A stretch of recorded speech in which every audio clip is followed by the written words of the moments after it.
Hi YouTube, Tim Unkert here. In this video, we're going to work on solving proportional word problems. So let's take a look at this first example. Jimmy goes to the store to buy 6 apples. If an apple costs 50 cents, how much will Jimmy have to pay for the apples? So one apple will cost 50 cents, okay? And we want to know how much 6 apples cost. So we're going to set up a proportion here. And we're going to solve for an unknown value, which we'll call x. Okay? And to do that, we can do cross multiplication. So I can do 1 times x here. Let me change my color here and just show you what I'm doing. So 1 times x is going to give me 1x, which I can just write as x. That's going to equal, on the other side here, we're going to do 50 cents times 60, or 6 times 50 cents. That's going to give you 3. So it's going to cost Jimmy a total of $3. Okay, let's take a look at the next one. Billy drives 90 miles on his road trip in 3 hours.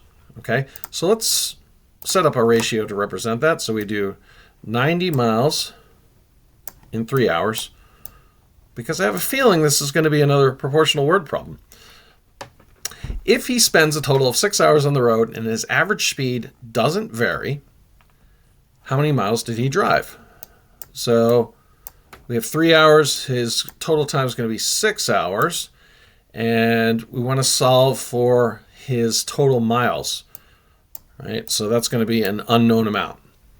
Okay, so what we're going to do is we're going to do some cross multiplication. So we'll do 90 times 6, which is going to be 540. And that's going to equal 3 times x, which is just 3x. I'm going to write this up here just with the x's first. So we can say 3x equals 540. And then I'm going to divide both sides by 3. And 3's will cancel out here. So we'll get x equals, and let's do the division. So 540 divided by 3. Well, 3 goes into 5 once. 1 times 3 is 3. 5 minus 3 is 2. Bring down the 4. 3 goes into 24 exactly 8 times. And 24 minus 24 is 0. So, but we have this other 0 here. And so 3 goes into 0 times.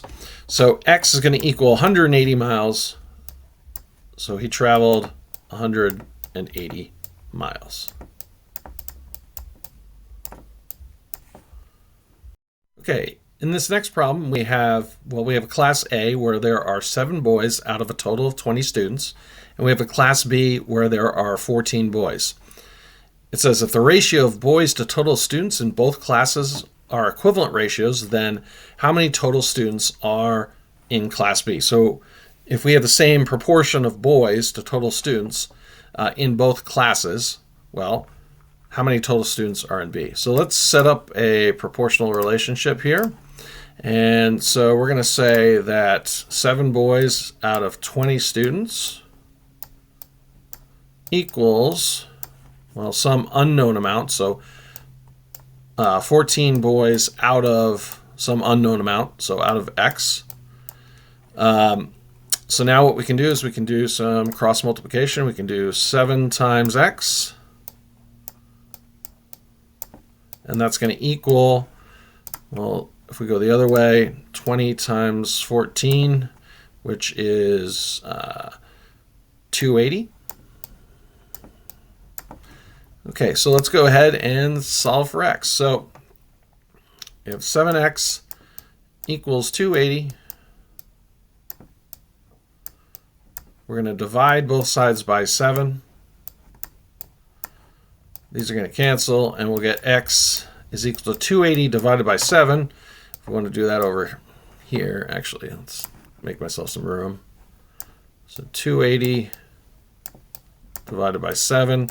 7 doesn't go into 2, but it goes into 28 4 times. 4 times 7 is exactly 28. 28 minus 28 is 0. Bring down the 0. 7 goes into 0 times. So the Class size for Class B is going to be 40 students. Hopefully this video was helpful to you. If it was, please like and subscribe. Also, I'll leave my links to my Teacher Pay Teacher stuff in the description if you want to support the channel in that way, and also a link to my website, which also includes other great math content. Hope to see you in the next video. Have a great day. Bye.